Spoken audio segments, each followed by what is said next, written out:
The Brutally Delicious Podcast. The Brutally Delicious Podcast. The Brutally Delicious Podcast. The Brutally Delicious Podcast. So, how you doing this morning? Good. How are you, sir? Doing pretty good. Pretty early start. Probably going to hit the gym after this. That's exactly what I'm doing. No. I got the gym threads on. Yeah. What? For me, it's chest and back day. What about you? Today is shoulders and bicep day. Nice. I got to try to bulk up to look like these Cold Slither characters. Yeah, I'm in a weight cut right now. Trying to get as thin as I can for summer. So, even though I'm from kind of a younger generation, Gen Z still kind of has a little bit of an attachment to G.I. Joe. So my first question for you is what drew you to this obscure episode of G.I. Joe? I mean, I'm old enough that I watched it in real time when it aired. So I was all in on G.I. Joe in the 80s. I had all the toys or whatever my parents got me. And then as an adult, when eBay became a thing, then I started buying here's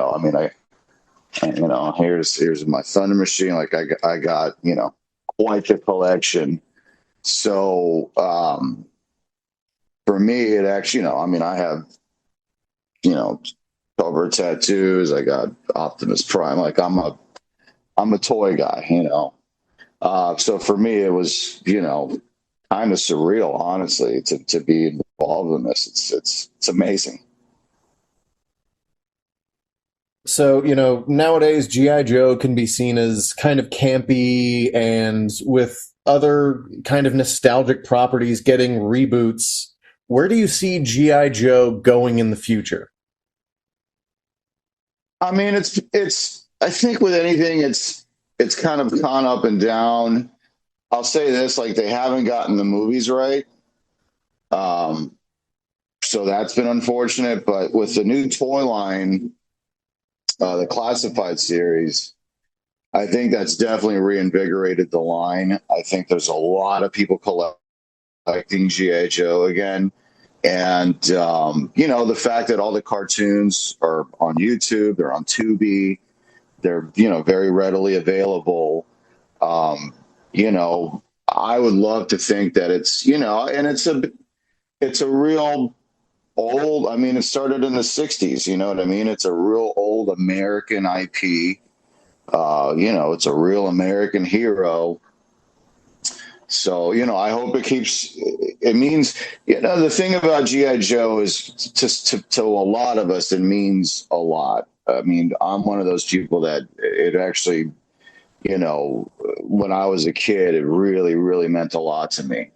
And, I just hope it just keeps going.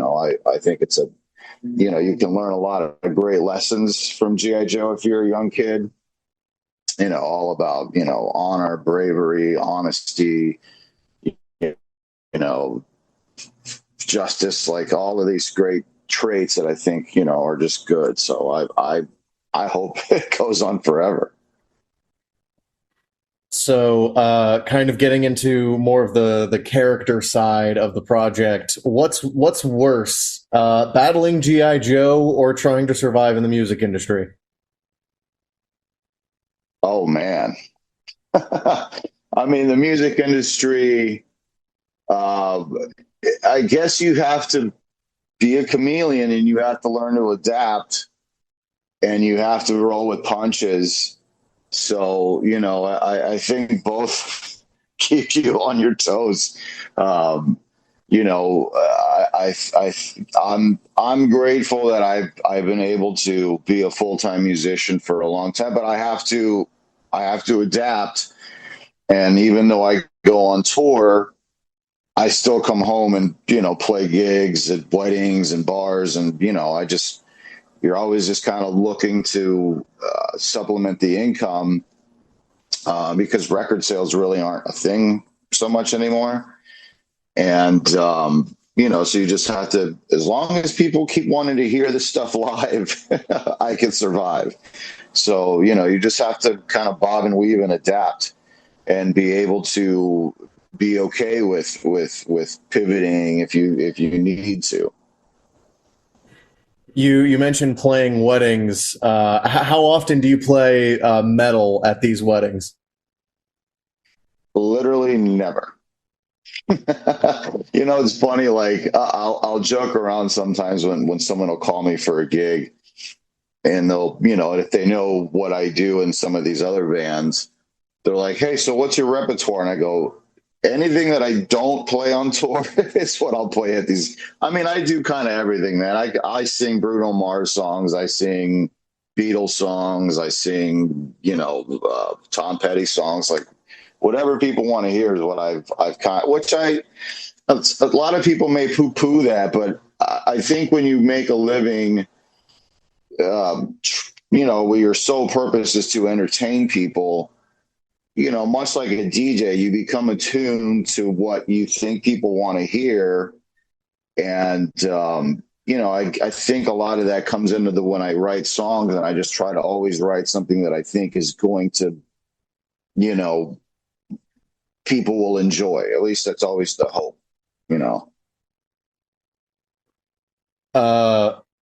If Cold Slither could cover any of those songs, like a Bruno Mars song or anything, which song would be perfect for Cold Slither to turn into something metal? And I mean, unfortunately, much of the pop stuff I don't think would lend itself. I think Cold Slither would do great covering like a Johnny Cash song, just because there's some rebel attitude in that. Maybe some Tom Petty songs would be cool to cover. That's actually a pretty good idea. I never even thought of that. Yeah, I don't know, man. Some kind of, maybe Folsom Prison Blues, because it's a song about being in jail, and these guys are probably always trying to evade capture. So that's a pretty good idea, actually. In you mentioned that you're a kind of an 80s toy collector. If you could bring any 80s toy memorabilia on stage and turn it into like an instrument or a prop on stage, what would it be, and why is it the aircraft carrier from G.I. Joe? Touche, bro. Yeah, use it as like a drum riser. Put it on top of a Marshall. Yeah. I mean, that would be, yeah. You know what? I don't even have a flag. It's funny. There's that meme that always comes around at Christmas time celebrating 36 years of not getting the flag for Christmas. And I probably could get a flag, but my wife would certainly not be cool with me being like, "Hey, I need 7.5 feet of space in our house for this toy." I occupy all of our closets, and I have toys everywhere. I collect those. I collect 80s skateboard decks. It's my wife always jokes, like if someone were to come over, they'd be like, "Where's your son at?" We don't have kids, and I'm like, right here. Let's say you're stuck on a tour bus with Cobra Commander, and you could only listen to 3 albums together. Which albums would you both agree on? Oh man, what would Cobra Commander listen to? I feel like Cobra Commander would listen to like, I don't know why, but I feel like he'd be one of those like super villainous dictators that listens to like opera music for some reason. You know what I mean? Or classical music. So probably some kind of classical music, and then I would force him to listen to some Black Sabbath just to keep it kind of classic. And then hopefully we could both agree on like Slayer's Rain and Blood. Totally. I mean, you could probably get him to listen to Glenn Danzig's classical record that he did a couple of years ago. Oh yeah, that'd be a good one. I mean, I feel like Cobra Commander would be into some Black Sabbath after the first couple of listens. Like, maybe he might indoctrinate more people into it. Yeah, again, like he's such a it's funny, like going back to those cartoons and watching him as an adult, like you can see all the psychology behind a lot of it, the malignant narcissism and whatever. And, it's always just somebody else's fault with Cobra Commander. And even Zartan, his file card originally did list him as a paranoid schizophrenic, which obviously they removed because that's frowned upon. But it's a lot of psychology, I think, went into the original cartoon. So yeah, there's some depth to these characters for sure.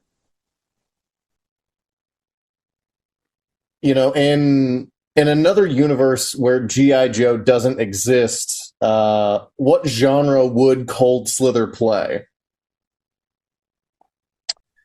Oh man, if we weren't trying to take over the minds of the young. You know what, man? Because they're, based out of, which I actually live like 3 miles from the Florida Everglades.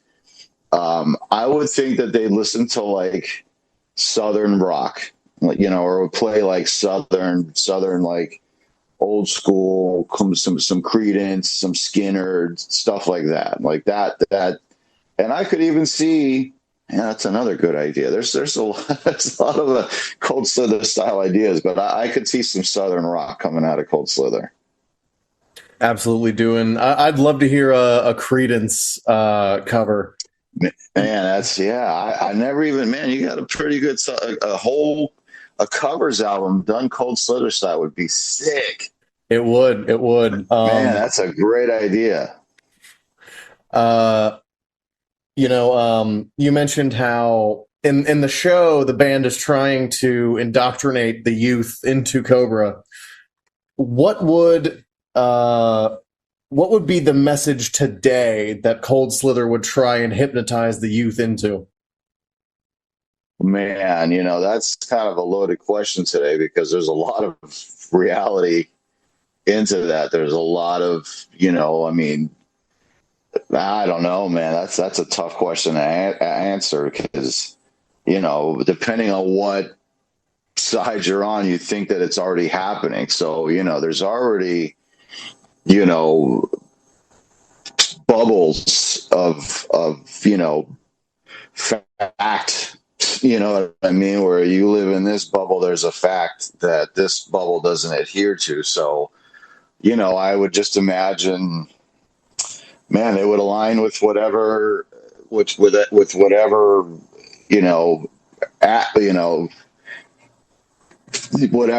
whatever they'd want people to get into. There's probably already a side that they could jump into, and knowing that the way the Dreadnoughts are, they would play both sides, and whoever kind of paid them the most money is where they would go. So, they're mercenaries at heart. They really have no allegiance to anybody but themselves. See, that's what's really dividing the country. Cobra's dividing the country. Yeah, it's all Cobra. The plot is working. I knew those 80s heavy metal records had hypnotizing messages in them if you played them backwards. Dang it, Tipper Gore was right. It just took it took 40 years, but it worked. What is one hidden gem, whether it be a band or an album from the 80s, that you think everyone should listen to? Oh man. It's funny. I'm such a sucker for all of those like 80s one-hit wonder bands like God, I don't even know the names of half of them, but it's like you hear the songs and you know them, like ain't nobody gonna break in my stride, nobody gonna hold me down, like whoever that is. I love that. It's like all of that super cheesy 80s like pop stuff that they had like one or two hits maybe. I love all that stuff. I love Human League. I love Simple Minds. Like I just love all that 80s stuff. As far as like metal, there were so few metal bands in the 80s that kind of most of them really kind of poke through. But the guitar player Matt Harvey, he's much more into the super obscure '80s rock and metal stuff than I am. But I'm a sucker for all of that '80s pop stuff. Like I just love all of it. I love Duran Duran. I just love all that stuff. It's not even a guilty pleasure. I'll admit it to anybody. I love all that. Depeche Mode. I love all that stuff. I mean, anybody who doesn't like the Duran Duran album Rio is not living. You know what I mean? You're just wrong. You're just wrong. It's okay to be wrong, but you're wrong.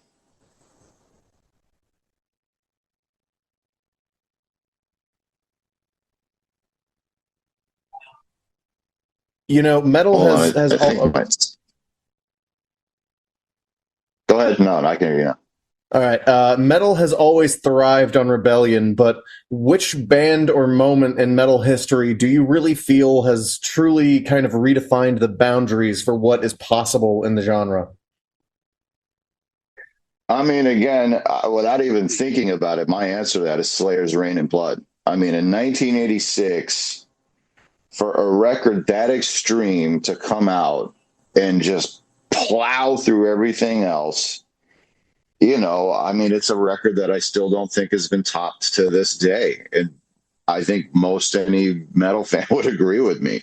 Everyone's tried, but Slayer's Reign in Blood was just the biggest, F you to the whole industry. Like they just said, I don't care what you think. We're going to write the most extreme, aggressive music possible. Even the record company didn't want to release that record. And now it's obviously multi-platinum, genre defining, continues to, even young people, when they discover that record, are like, oh my God, I can't believe this happened in 1986. So yeah, Slayer's Reign in Blood still holds that title. I mean, it's such a classic, and I can still tell you where I was in in one of my old friends' houses when we first listened to that album, and it was like, holy hell, how did they do that? Yes. It's funny here. I bet you it's in here. Watch this.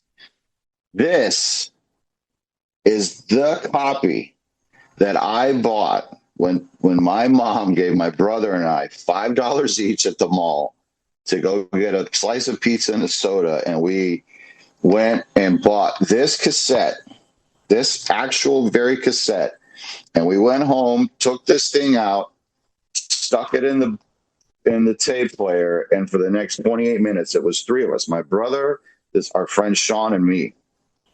We didn't talk the entirety of the album. We just sat there like I was 10 years old at the time, and I just couldn't believe what I was hearing coming out of the speakers. And then like the cassette ended, all that rain and thunder's happening, and we flipped it over. We're like, oh my God, that's the whole album. And then we were just like round two and put it right back in and press play again. I mean, I get like you, I remember that moment very vividly. Hell, from that moment is why I'm sitting here talking to you, because it was in that moment I knew I want to play guitar and this is what I want to do at 10 years old. Damn, that's powerful, man. It's powerful. Yeah, I'm gonna have to listen to that album. I'm gonna have to listen to it. That cassette, it's interesting. My brother found it like when he was moving several years ago. He's like, dude, I found our copy of Slayer, Rain and Blood. I was like, the copy? He's like, yeah. I went, oh my God, that cassette legitimately changed my life. Like my whole trajectory, which I'm still on currently, is because of that album. It's that impactful for me, for sure.